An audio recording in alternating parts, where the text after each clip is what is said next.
மதியம் 1 மணிக்கு மேலே அவர் சந்திக்க வந்து நான் வரும்பொழுது எங்களுடைய கூட்டணி குறித்தும் தொகுதி எண்ணிக்கை பற்றியும் எந்தெந்த தொகுதி பற்றியும் நாங்கள் பேசினோம். இன்று நம்முடைய பாரத பிரதமர் மாண்புமிகு நரேந்திர மோடி அவர்கள் வருகை உள்ளதால் எங்களுக்கு நேரம் கம்மியாக இருந்தது. அதன் அடிப்படையில் நாங்கள் மீண்டும் சந்திப்போம் என்று அவரும் சென்றுள்ளார். நாங்களும் சென்று மீண்டும் எங்களுடைய பேச்சுவார்த்தை தொடங்கும்.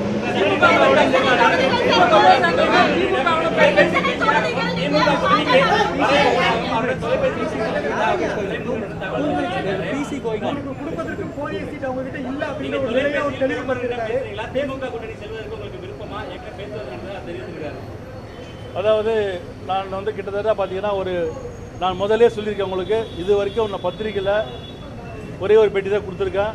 அதுக்கு பிறகு நீங்களே பார்த்துருப்பீங்க எவ்வளோ பேட்டி கேட்டி நான் தரவில்லை. ஏன்னா நாங்கள் முதல்ல ஒரே ஸ்டாண்ட் நாங்கள் இருக்கிறோம். எங்களுடைய தேமுதிக பிஜேபியுடன் கூட்டணி என்று எங்கள் தலைவர்கள் முடிவு பண்ண பிறகு நாங்கள் எங்களுடைய பேச்சுவார்த்தை நாங்கள் பிஜேபியில் பேசி கொண்டிருந்தோம்.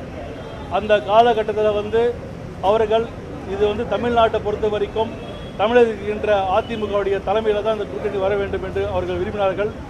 அதுக்கு பிறகு அதிமுக உள்ள முக்கிய அமைச்சர்களும் துணை முதல்வரும் எல்லாம் தொலைபேசி பேசி நாங்கள் தொகுதி பற்றி பேசி கொண்டிருந்தோம். அந்த சமயத்தில் பாட்டாளி மக்கள் கட்சி கையெழுத்திட்டார்கள். அதுக்கு பிறகு நாங்கள் எங்களுடைய வருத்தத்தை நாங்கள் தெரிவித்துக் கொண்டோம். நாங்கள் 2014 எப்படி நடந்ததோ எல்லா கட்சியும் அழைத்து ஒரே நாளில் கையெழுத்து போட வேண்டும் கேட்டுக்கொண்டோம். அது நடக்கவில்லை. அதனால் எங்கள் வருத்தத்தை நாங்கள் தெரிவிச்சிருந்தோம். அந்த நேரத்தில் திமுக சார்பில் எனக்கு அழைப்பு வந்தது உண்மைதான். அந்த நேரத்தில் நான் அண்ணன் துரைமுருகனுடன் பேசியது உண்மைதான்.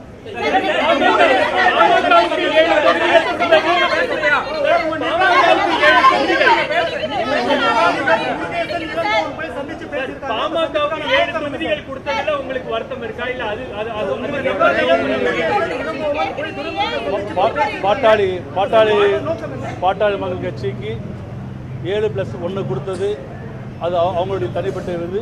எங்களுடைய தேமுதிக நிலைப்பாடு பொறுத்த வரைக்கும் எங்களுடைய கட்சி, எங்களுடைய பலம், எங்களுடைய கழக பொருளாளர் திருமதி பிரேமலதா விஜயகாந்த் சொல்வதை போல எங்கள் கட்சியுடைய பலம் எங்களுக்கு தான் தெரியும்.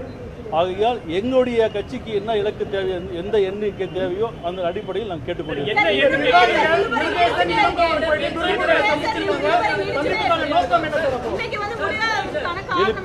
இழுப்பறையில் கிடையாது.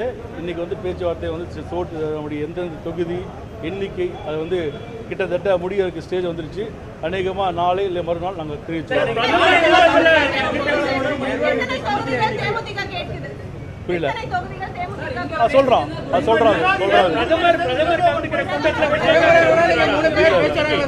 அதாவது பிரதமர் கூட்டத்தில் விஜயகாந்த் படங்கள்லாம் இன்னைக்கு போட்டாங்க.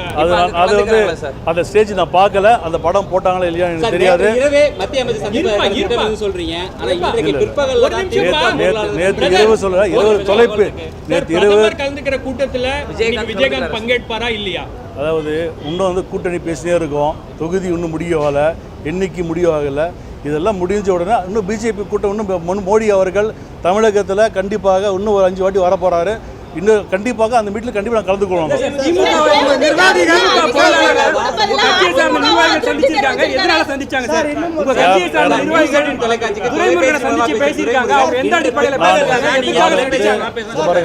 நேற்றைய தினமே மத்திய அமைச்சரை சந்திப்பதற்கான திட்டம் இருக்குன்னு சொல்றீங்க. அமாவாசையின் காரணமா இன்னைக்கு காலையில் வர முடியலன்னு சொல்றீங்க.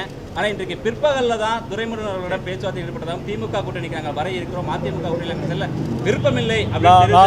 நான் மீண்டும் சொல்லுகிறேன், நான் அண்ணன் துரைமுருகனுடன் பேசியது உண்மையதான். அந்த கூட்டணி பேசும்பொழுது நாங்கள் பேசியது உண்மையதான்.